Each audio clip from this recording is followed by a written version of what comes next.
Welcome everybody to another edition of Montgomery County Community College and the SRT program and MSP program Masterclass series. Yes! I believe right now this is our 20th Masterclass that we've had in the last several years, and we're very pleased to have this one today with a great host, Preston Elliot from Preston and Steve at WMMR. Welcome, Preston. Thank you, David. Appreciate it. And when I'm talking guest, he's not only a guest, but he's a host. So he's all those things rolled up in one. And thank you for being here. Really appreciate it. Thanks for the invite, man. I appreciate it. This is really cool. Yeah, it's exciting for our program to bring professionals in like you to talk to students that are up and coming. And I heard you on the when you were talking the interview when you were over here saying you wish you had somebody at your college to come and give you some insight. Why don't you tell us a little bit about how you got started and kind of the beginning of the journey? Okay. I mean, I always had an interest in radio. I was a music fan. I was just enamored by what came out of my speaker. And with that, I also was just curious about the people who presented that and the on-air personalities. And I remember I was probably in like 3rd or 4th grade, and I was the guy that would wake up in the morning, and the guy on the radio would do a trivia question in the morning. I'd always try to call in and get in and answer the question. So I was a fan that way. I was like the request line caller, always, trying to talk to the actual DJ, that person I heard on the radio, and I found out you could get direct access to that person, and that was intriguing. So somewhere in that age range, I just found that that might be a path for me. I thought it was a bit of a lofty idea, like, I kind of had stars in my eyes because I saw those people as, celebrities. Sure. And so I didn't really start taking it seriously until my senior year in high school. And I was playing in a band at the time. And so I still was, deep into the world of music and listening to the radio. And at that time, that was the main consumption of music was through the radio. You have several different options now, but thankfully, radio is still very, very viable. But I had, there was I grew up in St. Louis, Missouri, and there were ads run for a trade school where I grew up. It was called the Broadcast Center. So it was essentially a program where they taught you announcing, production, tape editing, and things like that. Tape editing. I was cutting tape, the whole thing, splicing, and all that. So they taught crossfading, all the things you needed to learn, and copywriting, and also taught you some of the business side of things with sales and how the whole industry works. So I had not really considered it seriously, but as I graduated from high school, and I continued to play in a cover band. And that kind of seemed the focus of what I wanted to do with my life. But anybody who's ever played music professionally knows that it's a really difficult business. It's hard to make money. It's hard to keep a steady income. So I wanted to look elsewhere. And my mom suggested this school. And I said, yeah, and I'm going to give that a try. Because I did go to college for a couple of semesters, and it just I wasn't a very good student. Right. It's because I hadn't found the thing I was really interested in. I know the feeling. Yeah. I was taking the required classes, and I understand why those exist, but I had had enough of that in high school. Right. And so I came across the Broadcast Center. I went. I met with the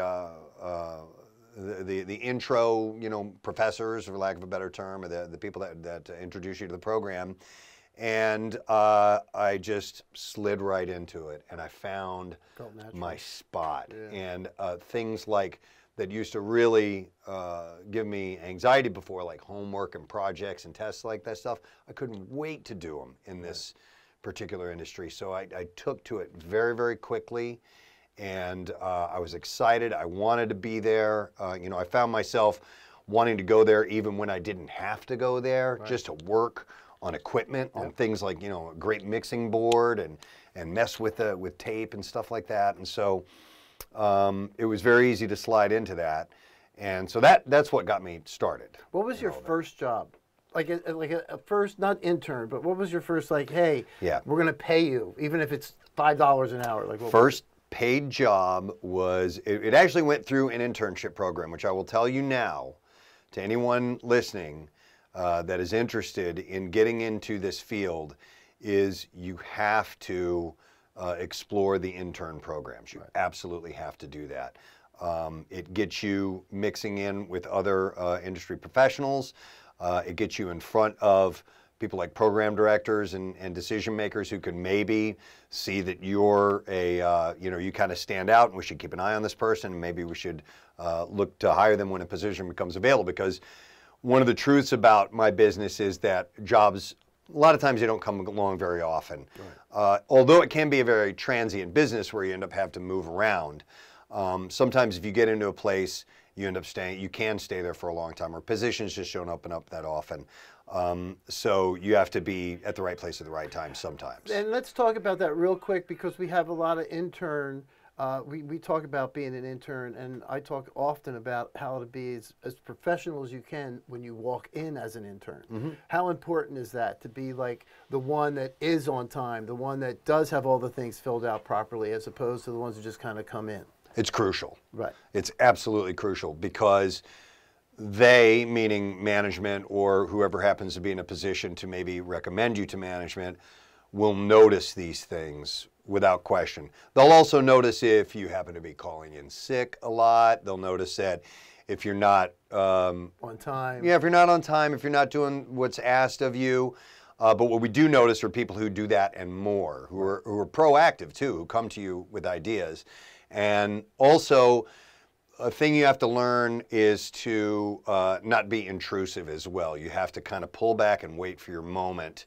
And even though you may be eager, try not to insert yourself in too much into whatever's going on. You know, you may be in the promotions department, you may be in the programming department, production, whatever it is, but show up on time, do what's asked of you, and try not to be too. You don't want to be overbearing. You don't want to insert yourself too much in. Just help get the job done. People will see if you're efficient and you know what you're doing. Then maybe an opportunity arises for you there. Yeah, very good. And that's how I did it. So the first job that I worked at was through an internship program through the broadcast center. It was in a really tiny town in the middle of Missouri, Salem, Missouri, this small little town. And it was a unique internship in that it was, you actually moved to this town, which was a few hours away from St. Louis, and the owner of the radio station had an apartment complex, so he gave you a place to stay as well, and then you worked every day, like full-time hours. So I was like, yeah, I'll do it. You know, all I have to do is I get room and board, I'm getting experience, yeah, I'm in. And so it was just for 1 month.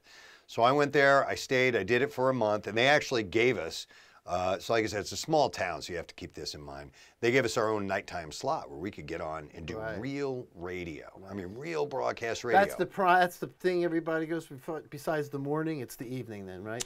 Yeah, or afternoon drive. Just afternoon drive. For me, it was any time. I didn't care. I just wanted to be on the radio. So I did that for a month, and the program director, who was also the owner, general manager, he was a slash everything. He was impressed with how I operated, and so he wiped out the internship program and gave me that full-time night job and gave me the music director position as well. So I'm like, yeah, I'm done. And I did what you don't see as much these days is I started in really, really tiny, small town USA and slowly worked my way up in market size and eventually got to a top 5 market, Philadelphia, and managed to have a #1 radio show and all of that. So I worked my way through several different rungs of the ladder on the way up. So to give you an example, that first job that I had, I was doing things like crop reports, fishing reports. Oh, because you're in Missouri, right? School lunches. I would tell you who had died and when they were being interred. I mean, like all these things. We did like a swap shop thing where people would call in with stuff to sell. Oh my God! I ran the board for baseball games and hockey games and all that stuff. So I got a real cool taste of everything. Of everything. Wow. Of doing, and then at night we were music programming. So it was still, you know, records were still a thing. So I was still throwing 45s on the turntable, Right. and this new technology, CDs, had just become available. So we would play those every now and then. So I got in at the right time, a very cool transition point of when the technology was really getting ready to take off. Right. And so I had a chance to physically splice tape, which I know you've done many times, and play on records and then CDs and then eventually do to the digital and so transformation on. into the digital domain. Yeah, it's been a really cool progress. Yep, it has been really great to see, and it's pretty incredible. That's why we even have tape decks here, because it's important for people to understand, especially students, where this came from, what it sounds like, and we still know it sounds amazing tape. So, right. Yeah, and so, some musicians and producers prefer analog recording. Still, you know? to this day. Yeah, it's because pretty there's crazy. something in the mechanics, the mojo of the the whole mojo of thing. it that gives it a warmth or something Yep, to and it. it's really true. Yeah. All right, so you're in Missouri, and you said you worked your way up. So Yeah. give us some of the taste of coming up the ladder all the way till the pinnacle of MMR at this point. Okay, it was, I worked in that market for like a year and a half, and I started getting itchy. I wanted to, you know, try to further my career a little bit more. So I started to, I literally took out it was a booklet of the Missouri Association of Broadcasters, and I found all these other radio stations, because, you know, the computers, we didn't have the internet then. Right. So I had to dig through, and I started, I put together what we call an air check, a tape of my Right. you know, work, with a little A demo, basically. yeah, essentially a demo. And I just picked radio stations around the state, and I sent them all out. And I eventually got a call back from a station in Jefferson City, Missouri, which is the capital of Missouri. It's still a small town. It's Right. you know, like 40,000 people or something like that. So they hired me just doing weekends. So I would work Monday through Friday in Salem. I would drive the 2 hours on Friday when I would get off the show up to Jeff City, and then I would work the overnight shift. So I pull a double on Friday. Wow. And then I'd drive to University of Missouri in Columbia, where I knew some friends that were going to school, so I would crash on their floor. Right. Next day, get up, go back to Saturday overnight, and then drive right back down to Salem, and then work Monday through Friday. So I was anything. I wanted to do anything to further my career, so I was working 7 days a week. And I was loving it. It didn't bother me that I was Because it's not really work. No. And you weren't really doing it for the money. And that's really, that's a message that we try to do here all the time. You don't get into this business because of the money. You Yeah. get into the business because you love it. And then that money will come because you just love it so much and you work so hard. How could it not? Because Yeah. hard work trumps all. Yeah, right? exactly. And I'm still learning, and I'm still finding out new things to do and learning from the other people. Of course. That's the thing. That's The other people essential. I'm working with who've Yeah. been around. That station was KTXY in Jefferson City. So they eventually hired me full time. They first put me on the swing shift. So I was doing two different, you know, it was like a split shift. Right. Yeah, I would go, they hired me on as music director, so I would do that. And then I would come back later on. So I would do that 9 to 5, and then I would come back and do 10 to 2 a.m. Oh, yeah, so there's another one of these working all day things, but I Right. didn't care. I loved it. And there was a guy there named Carlton Booth, who was a disc jockey, and he kind of took me under his wing, and he's like, look, I'll never forget it. He said, you've got great tools, you just don't know how to use them yet. Right. And I'm going to show you how to use those. Wow. And so he helped me out as far as my on-air personality and developing that went, and I'm forever grateful to him for that. That's amazing. So I worked there for a few years, and we were a top 40 radio station, and as is in my business, a couple of years in, the company wanted to make a change, so they switched formats, and they went to like a soft rock thing.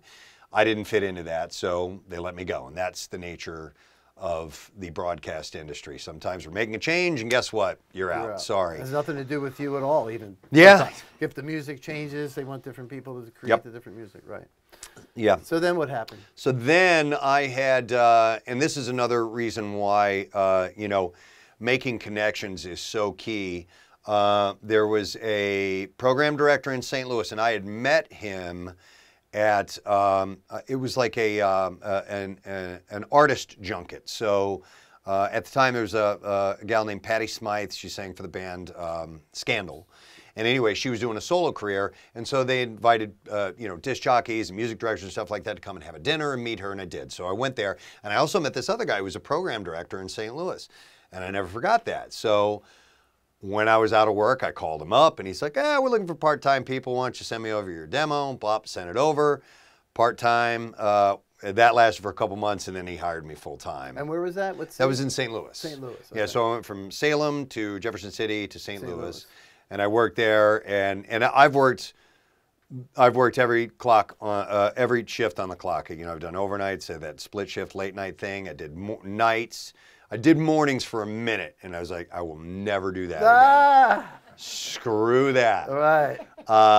Afternoons, middays, by the way, is the best shift there is because it's just it's so cake. Right. Yeah, it's so relaxed. That's why Pierre Robert's been there for 47 years. Right, he's not moving. That's the best slot on the planet. Totally, yeah. And so I worked in Top 40 in St. Louis for a few years, and that was about 1991 or so. So you're talking about when Nirvana hit, right, and changed everything. Right. And with Nirvana came Pearl Jam and Stone Temple Pilots and all in this onslaught of just badass rock music. Right. And here I was playing, you know, what is love? Right, baby, don't hurt me on the radio. Right. And I wanted something different. So the alternative rock station signed on in Philadelphia. Program director was a guy named Jim McGuinn. Yep. And I happened to meet him through some industry functions, and we kind of struck up a friendship. And I found out Jim was leaving to move to Philadelphia to work at a radio station called WDRE. And I just placed in like a courtesy call to him and said, hey, congratulations, happy for you, glad you're leaving because you're a great program director and you're a horrible nightmare for us as far as competition goes. Right. And he got back to me, he's like, well, you know, I'm looking to staff this radio station. Are you interested? And I said, yeah. And he goes, well, because I was doing Top 40 at the time. So I was very, hey, you know, Q106.5. You know, my delivery was like that. It was really over the top. And he goes, why don't you go and make a demo for me of something different than that? Right. And I'll see if it sounds right. So I did, and I did a much more lower key thing. Yeah. And I sent it to him. He's like, yeah, absolutely. You're my guy. I want you to come. I want you to do afternoons and be our music director in Philadelphia. And I'm like, boom. I'm like, I am done. Problem was, my wife, who's right over there, we'd only been dating for 2 months. Oh, great. And here I was. Honey, I got good news and I got some bad news. One, I won't be as broke, but two, we're leaving tomorrow. She fortunately said, yeah, I'll do it. Good for you. And so moved here and worked at WDRE for a year, which was a blast. Right. Such a great radio station. Yeah. Great station. It was, as far as the amenities, the facilities, piece of garbage. It was horrible. Right. They had very low budget. Oh my God, yes. In fact, so I moved here sight unseen from St. Louis, and I'm thinking, top 5 market, Philadelphia. Right. Man, the equipment's going to be awesome. I walked in and I'm like, what did I do? This is horrible. I mean, like, the studio was just, it was a joke. It was, you know, I can't even equate it to anything, but it was the bumper stickers of the radio station held the microphone onto the boom. Like the cradle had broken, so they taped it on there. That's good. We had some extra bumper stickers. But man, did we have fun at that radio station. We played cool music. It was a great station. We had really awesome promotions. You did a lot for the Philly local scene, yeah, too? Very much so. For the rock music scene? So we were bought out, and that happens in our business. We were bought out by another company, and their main focus was what's called urban music in the industry as far as a format goes. So it's more hip-hop and R&B, and gospel as well. So they decided they didn't want, it wasn't their wheelhouse. So they changed the format, and they went to a hip-hop thing. And then Jim was hired by our crosstown rival, Y100, WPLY. And so he went over there and offered a few people positions because he was going to clean house. Some of that staff there had to go, he felt. And so I was lucky enough to be brought along there. And I started off doing afternoons, which was great. And I did that for a year. And there was a different morning show at the time. Oh, and by the way, at WDRE, that's where I met Steve Morrison, my partner. Oh, okay. Steve, and this is an interesting story about Steve. Steve, I was going to get to that. He was not an on-air personality per se. He did commercial production. Okay, so he's a very talented comedic writer, and he was always interested in audio technology. So he got his hands on some equipment, started knocking out some commercials, and I don't know how he got started with the radio station he worked with in New York. And anyway, we were simulcasted from New York and Philadelphia. Okay. So he was in New York. So the signal was coming from New York, and it was being beamed to Philadelphia, and then it was being broadcast from Philadelphia. And so they had the staff was all in New York, and Steve was up there. But the interesting thing about Steve, because when Jim came, he broke that up and made Philly local. He made it a completely separate thing from New York. So Steve was doing these commercial production pieces in New York. They were airing in Philadelphia, and the owner of the River Dat Cafe in Manayunk thought Steve's commercials were so funny that even though he wasn't an on-air personality, he wanted him to drive down to New York and do appearances at his club. Wow. So he got thrown into being on air like that. So I met Steve when I showed up at DRE on Fridays. I would check in with him at the cafe. He would go straight from New York to the bar, and I'd say, hey, let's check in with Steve, see how things are going out at River Dat Cafe. Steve, what's going on? And then we would banter back and forth. We never even saw each other in person until about after a month we had already been working together. So Steve and I met on the radio. So that's so organic how that happened. Now, I guess people must have caught on to that because of, if you you had nothing planned, nothing rehearsed, right? Yeah. So it was just spontaneous, and people just must have loved that. I guess because then it came to this, right? Well, it felt right to us. I know it felt right to Steve and I. But so then fast forward, and I'm working at Y100. I'm doing afternoons. The management comes to me. They said, we want to get rid of the morning show. Do you want to do it? And I said, no freaking way. I don't want to get up that early in the morning. I hate mornings. I don't want to do it. And a month later, they came back and they said, we'll double your salary. And I said, I'll do it. Right. So I took a leap of faith, and I went for it. And at now, first, was this with Steve or no, just you? it was me and Marilyn Russell. Oh, I know Marilyn. Yeah, Marilyn was big in the local music scene. And she was big at DRE, too. Yes. She had a big show there. So it was the Preston and Marilyn morning show, and we worked together for about a month, and it was just okay. We're missing a big comedic piece of the pie. Right. We had a good relationship and a good rapport, and we fed off of each other really well, but what you need in the mornings, you need some humor for sure. Right. About that time, Steve, the station that he was working at in New York, had folded, so he was looking for work. So he contacted Jim because he knew him from DRE, and Jim said, well, we got this morning show thing we're trying out. You want to come down and kind of sit in? And he's like, yeah, sure. And I knew Steve. I'm like, yes, absolutely. That's a great idea. So Steve came down. Like 3 days a week, he would come down and he would go on air with us, and then we'd go back up to New York, and then it turned into 5 days a week. And then we were like, okay, this is good. We need to, this needs to happen. So it officially, we became, partners. Did he move down then at that point? He went back and forth on the weekends for 3 years. Jeez.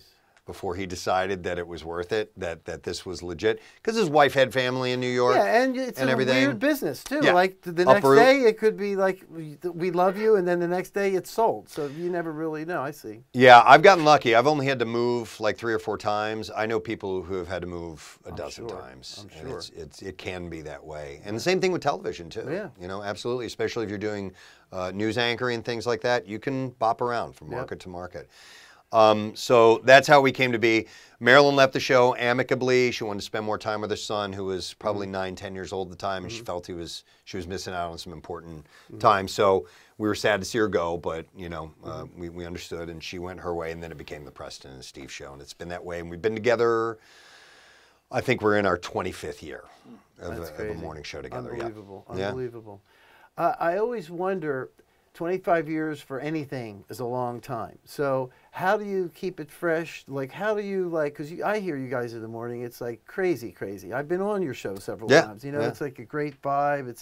It's a whole thing going on. How do you keep that going? Or don't you? I don't know. Well, we've surrounded ourselves with the right people. Me and Steve, Casey, our producer, who's been there since the beginning as well. Yep. We've managed to pick up the right people along the way. Kathy Romano and Nick McElwain and Marissa Magnata encompasses our whole morning crew. And we just enjoy each other's company. That's first and foremost. If you get lucky enough to really like the people you work with, it's huge. It makes it so much easier, because I know people who have gone for ages working with someone they do not like, and they're just kind of stuck in this position, and it's gotta suck, Yep. So we're lucky that we like each other, and we make each other laugh. And that's part of it as far as keeping things fresh. If we find a way to continue to entertain each other, I think we can entertain everyone else. So more of an organic thing. It's very organic. I mean, we do plan things, and we do, you know, our path along the way. We made some specific things like, okay, we want to make sure we're doing something kind of outrageous right now to get people talking. So let's come up with some ideas like that. You know. Now our show is a little more conversation, but still a lot of fun, and we leave a lot of spontaneity. You know, we'll get a basic shell of an idea of what we want to do, but we leave a lot of it wide open to spontaneity. A lot of it because of Steve, because Steve's brain works on a level I don't understand. Yeah, he comes in fast and furious too. He's like, you know, you got to get ready for that. Yep. So I just like to throw things, you know, out there, and see what he'll take a swing at. Awesome. It's kind of the way it works. So you're a drummer. Yep. Been in a band forever, right? Yeah. What's the name of your band? And tell me how the playing drums kind of helps you with your career. Well, I haven't played in a while. I play with these guys down at the shore. They're called 5 Times Famous. It's just a little combo thing. But and here's a tip for those of you that are looking to get into this business. Protect your hearing, okay? Right. Very, very important. I've fried mine. I don't know about you. No, I'm still good. All right, good for you, because you need it. Yeah, I'm still good. But I have tinnitus. Oh, yeah. And that comes from playing drums for sure. Yep. And having a side fill monitor right here and next to my ears. Loud as hell, oh so my you God. can hear the vocalist. Over you, right? So that, as far as performing live goes, I think has helped me out a lot in being a host, because I've always been enamored by microphones. I remember as a kid getting the old microphone and the cassette recorder and recording into that, or amplifying it into the stereo speakers or something like that. And I don't want to sound, what's the proper word here? I don't want to sound egomaniacal when I say this, but there is a power to an amplified voice. Yes. Okay, there's something to it that cuts through for sure. And it feels good to me. Right. It always has. And whether it's live, which in the band, I had a microphone even though I was a drummer, and I would talk to the audience a lot, and I enjoyed it. And I loved that, that feedback that I would get. You say something, you get feedback back. Same thing, you play something, you get feedback back.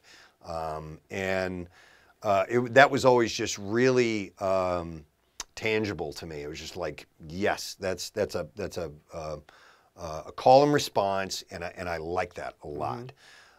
So being on stage in front of people definitely helped out the personality that I am broadcast. It's a different mindset though, because when you're on the radio, when you're broadcasting, and for those of you who are doing podcasts as well, which I'm sure there's probably people in this room because everybody's doing a podcast right now. In fact, there's probably no one in here that doesn't have a podcast.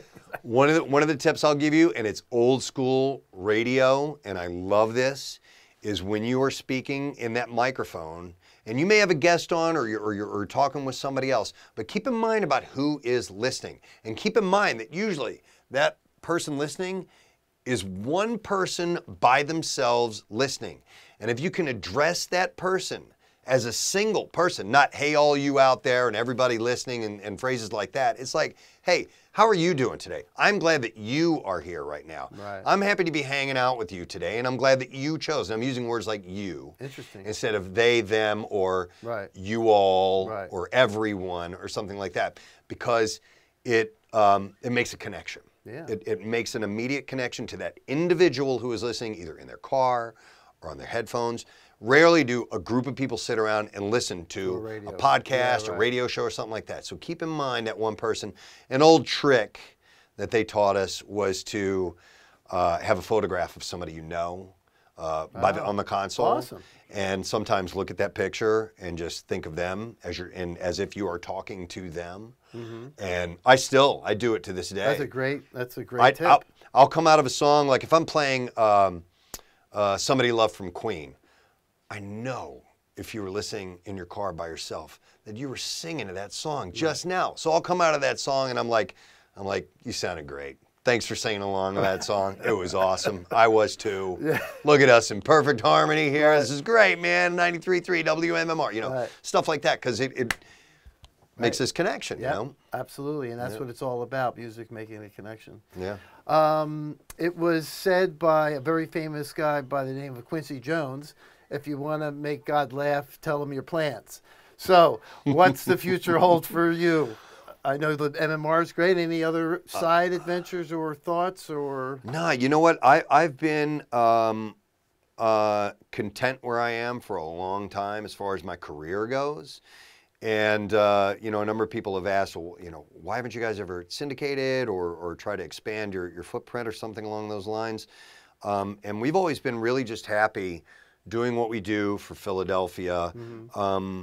We also think as subject matter goes, it's a little easier. We can talk about more Philadelphia things if we're just broadcasting to Philadelphia. Broadcasting per se, because obviously you can get us around the world but you're via the web. Philly-centric. Yeah, and, yeah. you know, you guys are like homers in a way. Like, yeah. You like that, and that's what Philly loves. And you're right, syndication could make it change because it's like, what are these guys doing? Yeah, if we're broadcasting, if we're talking about, you know, the Mummers Day in 2 Street, somebody in Little Rock is going to go, I don't know what the hell you're talking about, and it might be boring to them. So we like to really stay in this community. So and it's served us well. You know, we've been number 1 in our slot for, I don't know, 15 years or something like that, or longer than that actually. And our numbers they eclipse anybody who tries to come up upon us. So it's a good position to be in. I'm not boasting about it. It's just how hard we've worked. Exactly. It's all about hard work. And it's I love you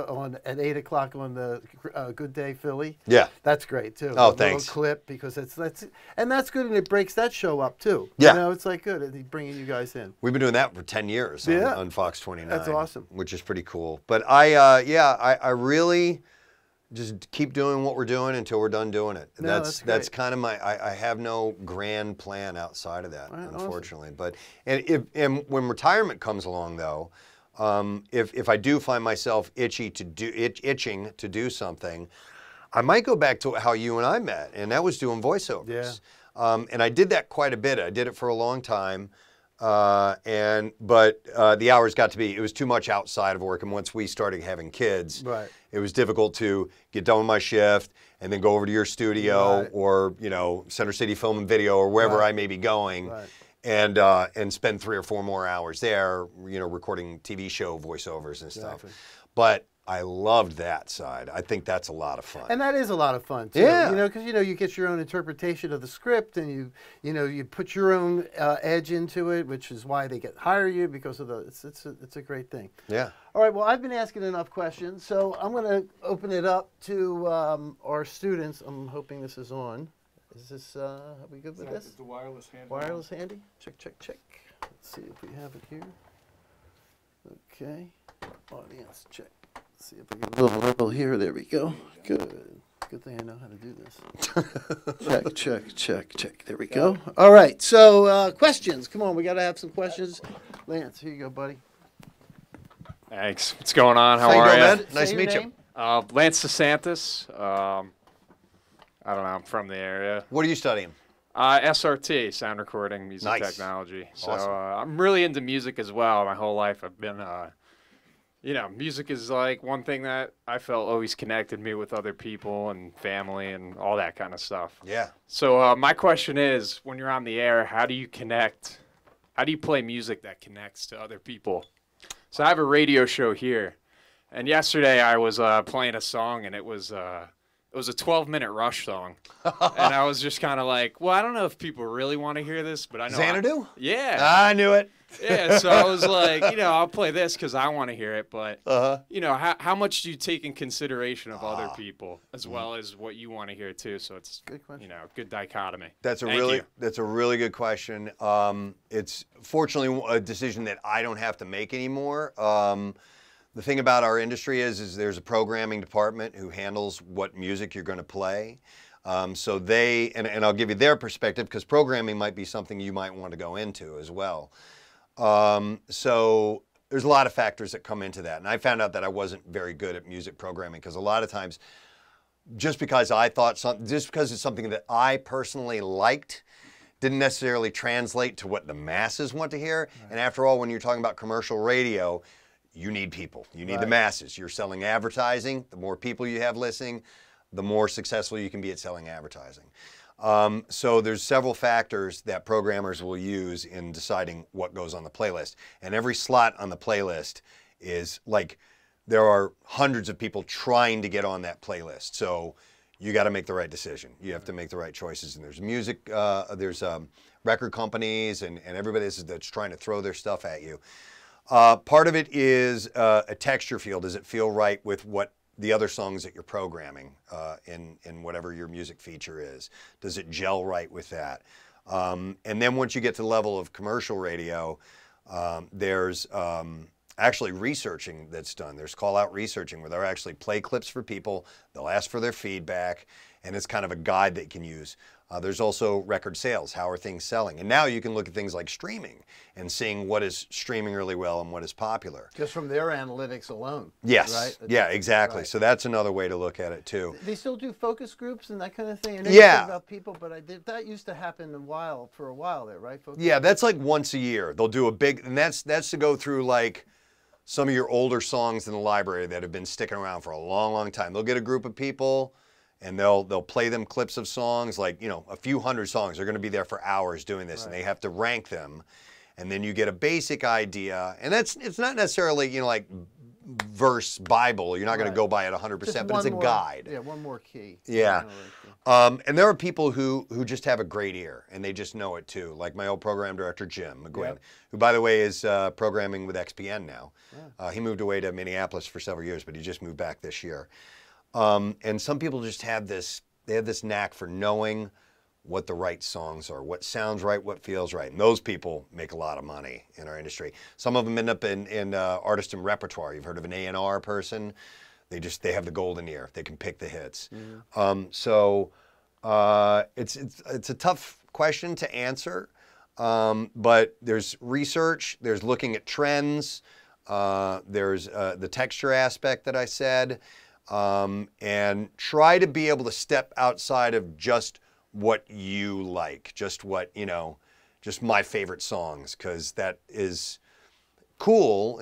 But for people to actually actively seek out your playlist, you got to do more than just, I like this song. So kind of a hard question to answer. I hope that gives you some insight. Another question? Somebody? Hold on. Hello, Preston. How you doing? My name's Justin Hogue. Most people just call me Hoagie. All right, nice. But, I just had a question. Philly thing. Yeah. Yeah, I just had a question about, do you still have some of those 45s that you played in Missouri, like when you were doing radio down there? Just No. Because you don't have any of this stuff? No, you know what? I wish I would have hung on to. I might have one somewhere hidden away, but what I do have, I don't have any of the 45s, but I have loads of my air checks from the years. Like I've saved, you know, old stuff from old radio shows, because I would go back and listen to them and critique them myself or play them for somebody else to say, hey, can you help me out with this? But nah, man, I don't have any 45s. I wish I would have hung on to any vinyl I had, because look what it's doing now. Right, exactly. Everybody loves vinyl now. Exactly.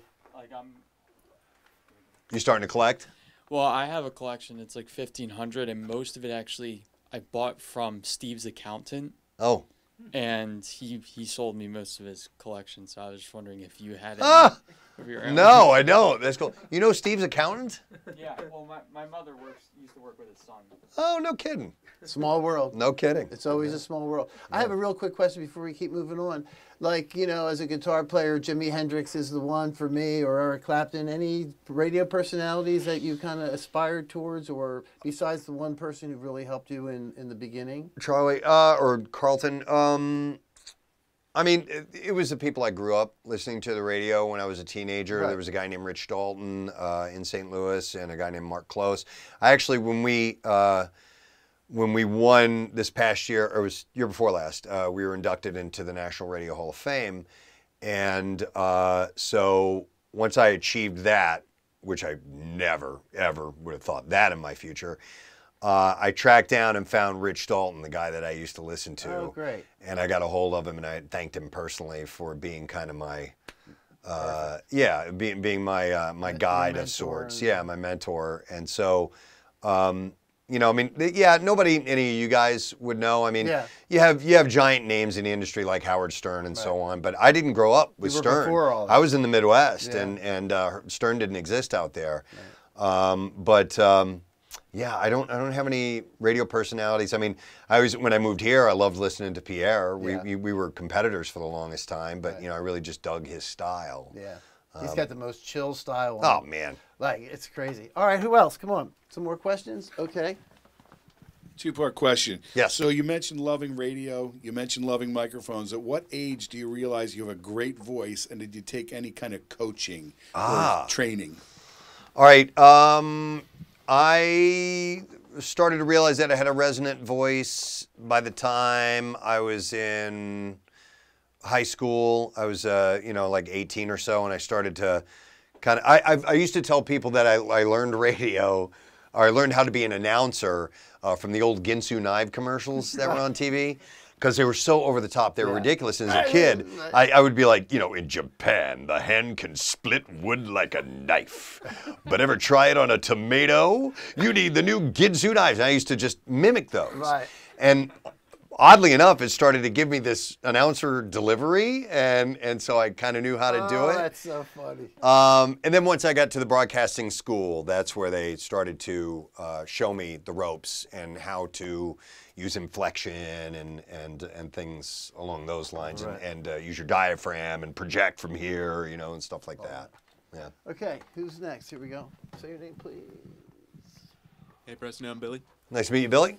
Going back to what the first question was about, I run a radio show that's mainly conversation-based. Ah, okay. And I mainly just run it with my best friend of 10 years, and sometimes we get the occasional guest host. But how do you keep an audience focused so that an audience connected more so that it's not just a conversation between two people just like doing inside jokes between each other? Okay, that's a really good question. And I haven't, you know, I haven't delved into the world of podcasts or anything like that, or where it's a little more intimate like that, although we do intimate interviews and things along those lines. I would say a good way to do that is to acknowledge your audience, is to, like I said, speak to that person, thanking them for joining. You know, I have, when I turn on the mic and it's on, I know that there's people listening. So I automatically am able to say, you know, we always, you know, open the call letters, 93.3 WMMR. Hey, it's great to have you on today. So I try to acknowledge that person right away. But when recording, do you do it live, or is it? It is live. It's a broadcast. Yeah. Okay, just keep that in mind. Think about that person who is there, and that they're a part of this conversation. They don't have a voice in the conversation, but they are there as part of it. And if a friend might be sitting in the room with you who's just sitting back to observe, you still might throw them like a knowing glance or something like that and say, "See, I told you about that," right? You know, but find a way to do that rather than with a visual cue, but with an audio clue. You could say, rather than say along the lines of if somebody answers, or you're with a guest and you say, "You know what I always thought was," you may say, you know, whoever's listening right now may have thought that, or may have thought this about that particular situation. Try to bring them what in, do you say to that person who has that question? You know, so that can be a way. Just be aware that there are people listening. They just can't quite contribute, but include them in on the conversation by maybe sometimes speaking for them in a way, or acknowledging them. A thing that I will say from time to time, especially if it's if the conversation has been going on for a while, I'll say, if you're just tuning in, I'm here with so-and-so right now, and we're glad you're here to join us today, and we've been talking about this. Yeah, so you just said, hey, you're part of this, glad you're here. Let me just include you in on it. And that's, if say your conversation has gone on for, let's say you're going to stop for a 30-minute chat, and if your conversation has gone on for 10 minutes, you need to re-acknowledge the audience. You need to say, hey, if you're just jumping in, we're happy to have you. I'm here with David Ivory, and we're talking about, you know, mixing consoles, and you know, so that might be a way to include that person in. Yeah. Cool. That's a very good answer to that. All right, couple more questions, Lucas. Hi, I'm Lucas. Great to have you today. Thanks, Lucas. Anyone who's ever accomplished anything has like a significant story about their journey or like the different steps that actually make it possible. So from when you met Steve on air to, okay, now you're a 3-person radio show that isn't just you two yet. Right. How many years is that? And then now like you two have been going for 25 years. So it's like, it's not so obvious, the steps. Right. So from when Steve and I met to when we started doing the on-air radio show together was 2.5 years, something like that. And then yeah, you know, like I never would have seen it going as long as it has. And we've obviously evolved in certain ways from now to then. I'll look back in that sense and go, wow, remember, you know, we used to do things this way, and now we do it a different way. And it's interesting how we got from A to B. And part of it was simply, you know, aging with the audience, because we have been around that long. And, you know, our sensibilities and our outlooks have changed a little bit, but the core of the type of entertainment that we bring has remained the same. So I hold on to both those things, you know, how have we changed, but how have we stayed the same? I'm not sure if that answers your question or not, but. Well, that's very interesting though, as to keep what's working and to keep moving and keeping it fresh. Yeah. So you never it's not about just always being fresh either, because some things work and you want to embrace it. In fact, I think people like that morning slot you do about what's in the morning you talk about something new or something. I forget the title of it. But you talk about this every morning. You talk about something that's. Do you have a specific? We have a couple of benchmarks. We do the Bizarre File, which is very, very popular. That's what I'm talking about. Yeah, so that's part of, you know, we're not changing that. No, because I know people that I have emailed or talked to and said, wait a minute, I can get off. I want to hear what the Bizarre File. And then they call me back after that. It's funny. Yeah, so that was one of those that were like, okay, that works. That's timeless. We're gonna stick with that. And we've never had to, you know, reinvent ourselves. If you're having to reinvent yourself, then something's wrong, you know, and that can go one way or the other. It can be the solution or it can be the demise. Right. And you're taking a leap of faith when you do that. Couple more quick questions and then we're done. Over here, I haven't gotten over here yet. Hello, my name is Merle. Really great to have you here. Thanks, Merle. I have a question. So you said that you were a drummer. Are there any particular drummers or live sound musicians that you look up to or that inspired you to play the drums or play in a group? Yeah, without question. I mean, my biggie was Neil Peart from Rush. Grew up just a fan of that band and his drumming, and I did my best to emulate him. But there's a number of guys that I still to this day am in amazement of. I mean, there's Steve Smith from Journey is amazing, and the stuff he's done outside of Journey. My real respect is for a lot of the jazz drummers. There's people like Dave Weckl and there's just so many of them. It's ridiculous. But I was always a Neil guy. I mean, I know a lot of people are Bonham guys, and I always like John. But something about Neil really spoke to me. I mean, I still have, I wear T-shirts with him on it and everything. I'm just a massive fan. But I still, and now it's crazy with YouTube, TikTok, and all these things. I mean, there are virtuoso musicians all over the place. It kind of pisses me off, to be honest. Because I'm like, you thought these guys, John Bonham and Neil Peart, were the greatest drummers in the world, and yet there's this kid who's 15 down the street who can play circles around him. I know. It's wild. Well, it's funny too. Like I remember, growing up. I mean, to learn a lick, a guitar lick, you'd have to put the record on and then maybe do it to half speed so you could figure out. Yeah. Now you just go on YouTube and here you go. This is how you play it, and this is the voicing, and this is the way you go. But one of the things to say about the people who can shred and rip like that on whatever instrument it is, the thing that you can't forget is while we're seeing these people that can play like dynamos, what it comes down to are the songs. If you look at somebody like Eddie Van Halen, who was obviously one of the greatest ever rock guitarists, but there are guys like Steve Vai who can just do stuff that looks like he's asleep playing Eddie Van Halen shit. But the thing is Eddie wrote those songs. Right. He wrote the songs that made a connection, and he was a god on guitar at the And same when he time. played guitar, they were melodic too. You Yes. could almost sing back his. We talk about that all the time. Like that's part of the melody of the song. Great, Yes. great guitar solos. It really is. Yeah, so you can be a great musician, you can be a great technical player, but to be able to write the songs that connect with people, that's a whole other level. Do you mind if I get a question from this guy right yeah, here? I'm real going to do quick? it right now. All I right, was cool. going right to him. Yep. That's where I was headed. Guy in the Led Zeppelin shirt. Guy in the Led Zeppelin shirt. Yeah. Hi, Preston. Hey, Matt. Hi.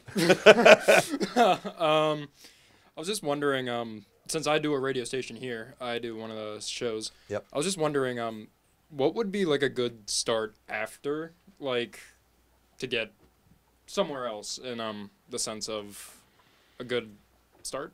Moving on to from More here professional. to somewhere Yeah, else. Yeah. Well, I'm going to go back to the internship. That's really important, and just getting into the professional side of things where people are being paid to do this. And and Matt, I know you're a rock fan, but if the only internship you could find was at the country radio station, take it. Go. I hate country music, okay? But I didn't. I worked for a country radio station, and I'm glad I did. It was another piece of the puzzle that helped me develop my skill, and so get out there, because there also might be something out there you never even thought of until you got in it and you went, I love this. And there might be someone you meet at that country station Yeah. that doesn't like country just like you, and they're a little further advanced, and they'll get a gig and like you and say, hey, come with me. That's part of it too. And I'll tell you, man, never, ever, ever burn your bridges. In any way, shape, or form. No matter how bad you want to. A guy who was my intern back in St. Louis is now one of the biggest programmers in the city. I mean, like he was the guy that would get my coffee for me. Right. And it's a good thing I didn't treat him like shit, you know Right. what I mean? Because I haven't needed his help for work though, but he's a big deal Right. now. So along the way, to quote Dalton from Roadhouse, be nice, all right? Yeah. Be nice till it's time to not be nice. One last question.